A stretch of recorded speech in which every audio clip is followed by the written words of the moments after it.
Vamos lá. Galera, Jânio Quadros, ele era opositor de JK. Ou seja, Jânio Quadros era da UDN, era um conservador. JK era um nacionalista. Agora, o vice de Jânio Quadros era um nacionalista, o mesmo vice de JK. Quem é o vice de JK? Quem era o vice de JK? João Goulart, que havia sido ministro lá de Getúlio Vargas e que tinha dado 100% de aumento ao salário mínimo, um cara muito bem quisto pela população. Ele se elegeu vice tanto no governo de JK quanto no governo de Jânio Quadros. Aí você pergunta, mas pô, que chapa maluca é essa, né? Um nacionalista, que era João Goulart, e um conservador, que é Jânio Quadros. Não, galera, é que na época se votava para presidente e para vice. Então ganhou um presidente conservador, porém o vice era nacionalista. Ok? Agora vamos lá. Jânio Quadros vai ganhar as eleições com o slogan Varre, Varre, Vassourinha. Né? A musiquinha era Varre, Varre, Vassourinha, Varre, Varre a bandalheira, que o povo está cansado de viver dessa maneira. Do que Jânio estava falando, raça? Do que Jânio estava dizendo? Da corrupção endêmica, do desvio de dinheiro violentíssimo feito na construção de Brasília, na construção das rodovias, desse mar de dinheiro que entrou e desse absurdo que foi a moratória. Correto? Foi eleito. Quando chegou no poder, olhou e falou, Jesus, o que eu faço agora? Por quê? Não havia como pegar dinheiro com o FMI. Havia uma série de contas para pagar. E o governo não tinha de onde tirar esse dinheiro. Show de bola? A primeira coisa que ele fez foi qual? Logo lançar uma lei que restringia o crédito. JK facilitava o crédito. Então JK é fofo. Jânio restringiu o crédito. Logo, Jânio é um monstro. Cara, Jânio restringiu o crédito não foi porque ele quis, não. É porque não tinha de onde tirar dinheiro. Show de bola?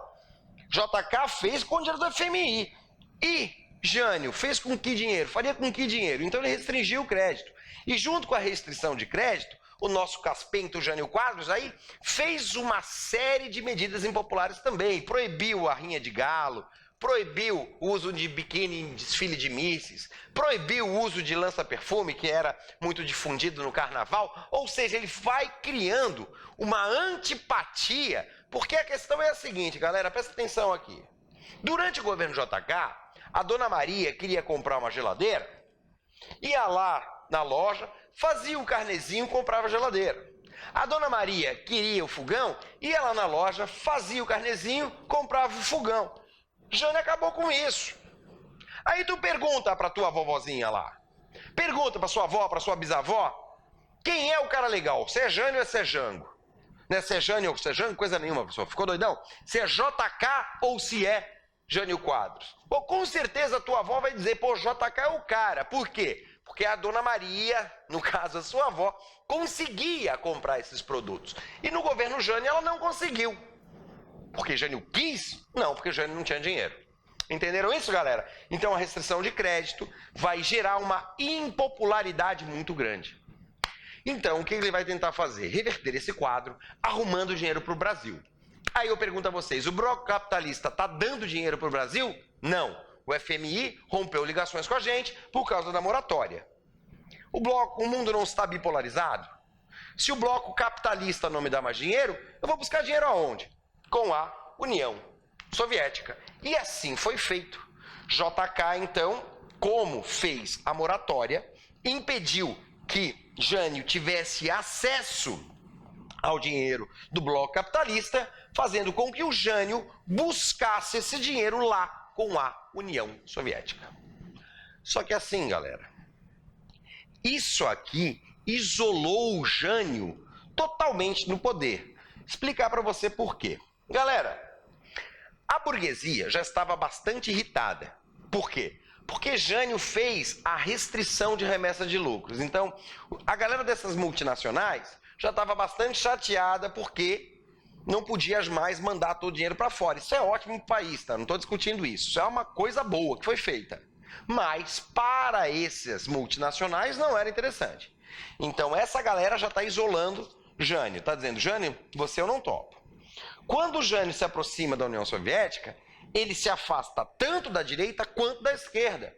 Tanto das pessoas vinculadas ao liberalismo capitalista, quanto dos admiradores do socialismo.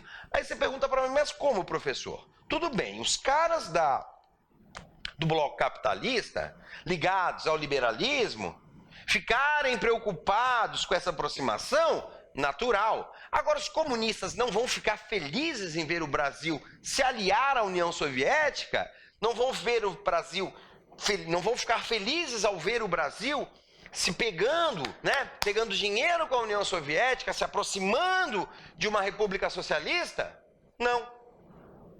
Por que não? Porque quem está fazendo isso é Jânio. Galera, é a mesma coisa que hoje, sei lá, um político de direita conhecido, um político muito conhecido de direita, aparecer na televisão dizendo, contra burguês, vote não sei o quê. Entendeu, galera, o que eu estou dizendo? Rapaziada, é a mesma coisa que um político de direita aparecer fazendo uma campanha extremamente anárquica, extremamente comunista. Quer dizer, não cola. Quem conhece a política, quem conhecia a esquerda de fato, sabia quem era Jânio, não caiu nessa lorota. Falou, pô, o cara tá de migué, ele não é comunista coisa nenhuma, ele não quer nada, ele só quer o dinheiro dos caras. E também não apoiou. Então ele ficou sem o apoio da elite por causa da história da remessa de lucros, da restrição da remessa de lucros, sem o apoio do pessoal que apoiava o liberalismo capitalista e sem o apoio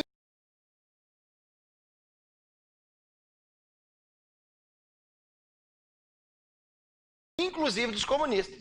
O cara ficou isolado no poder. Aí ele pensou um golpe fantástico, que é a sua renúncia. Porque o Caspento Jânio Quadros, pensou algo que, Deus o livre, deixa eu explicar aqui para vocês. Qual era a ideia dele? Antes de renunciar, Jânio Quadros pegou o seu vice, João Goulart, que era de outra chapa, como eu já expliquei para vocês, e mandou ele para fazer negociações com a China. A China que era o quê? Comunista. Uma vez que Jango foi para a China, Jânio Quadros renunciou.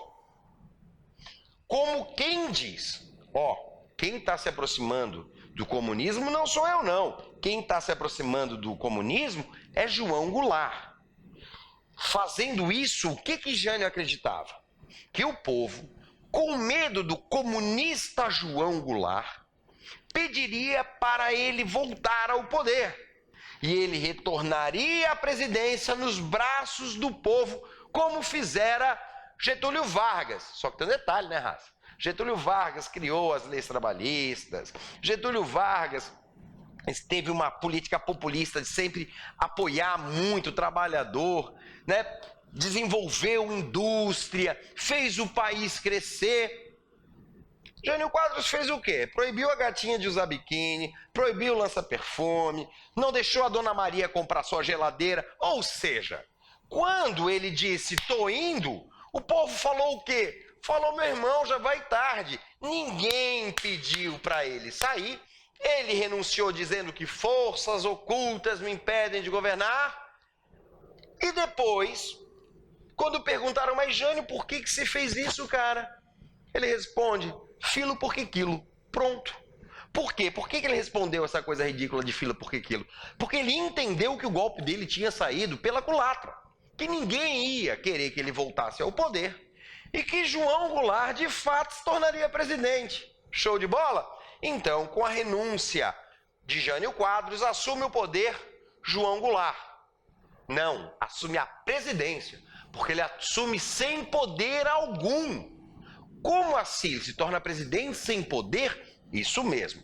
Porque é o seguinte, queira sim, queira não, João Goulart estava na China. Os Estados Unidos já estava financiando o Brasil, os militares, através do IPES e do IBAD, que a gente vai discutir na próxima aula, já começavam a plantar uma sementinha anticomunismo pró-ditadura, então já estavam financiando, os militares para começar nesse golpe. Só que faltava apoio popular.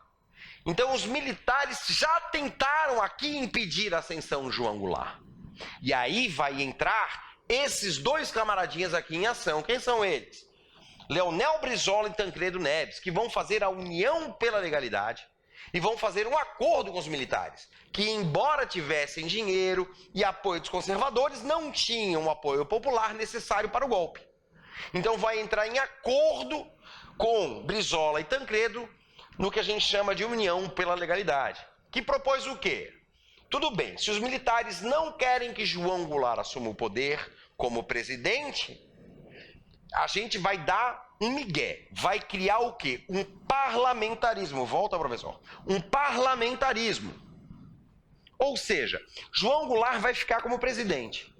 Porém, quem vai mandar no país de fato é o primeiro-ministro desse parlamento, que seria, no caso, Tancredo Neves.